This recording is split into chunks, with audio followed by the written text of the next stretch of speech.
మాకు ఇదయ్యా బాగా బతుకుతారు అది ఇది అని చెప్పి గొల్లపాలెం పెద్ద గొల్లపాలెంలో పిల్లల్ని గొర్రెల కాడ ఆవుల కాడ గేదెల కాడ అట్టు పెట్టుకొని మేము వెళ్ళి బిడ్డలు మేము చేయలేమని దొరికాలని తీసుకొచ్చుకుంటాం అంటే మమ్మల్ని దగ్గర రానిత్తలేదు పిల్లలను సార్. మాకు న్యాయం చేసి పెట్టను సార్. పిల్లలు మీకు ఇవ్వట్లా? మేము వెళ్ళి అడిగితే అసలు రానిత్తలా చెప్పేది చెప్తున్నారు సార్. మా పరిస్థితి కన్న బిడ్డల్ని మీకు ఇవ్వట్లేదు, ఇస్తలా రానిత్తలా. అంటే అదేమంటే బాకీలు మీరు బాకీలు ఉండారని చెప్పి మాకు చింతగానే అన్నట్టు ఒక 5,000 2,000 అన్నట్టుగా మా మీద నిందులు రాసేసి రకం మమ్మల్ని నరకం చూపిస్తున్నారు.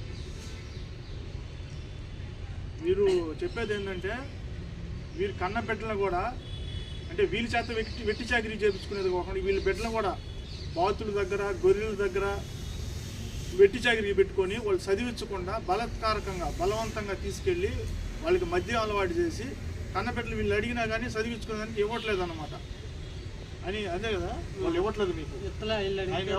ఎవరి దగ్గర ఉన్నారు మీ బిడ్డలు? గోపి. ఎక్కడ ఆయన ఉంటాడు? ఈ పెద్ద గొల్లపాలెంలో ఉంటాడు.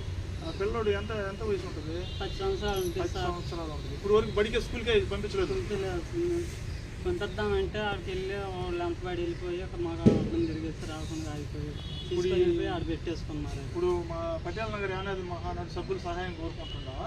ఆయన ద్వారాగా మా బిడ్డలు కూడా చదివించుకుందామని ఏదో చాలా వరకు ఆశపడుతున్నాం మేము. అది విషయం. ఇతను బాధితుడు మన పటేల్ నగర్ యానాది మహానాడు సభ్యుల్ని ఆశ్రయించడం జరిగింది. ఖచ్చితంగా ఈ బిడ్డల్ని సేకరించి వాళ్ళని ఉన్నత చదువులు చదివించి అభివృద్ధి పరంగా ఈ యానాది మహానాడు సభ్యులు తీసుకెళ్తారని చెప్పి మేము తెలియజేయడం జరుగుతుంది.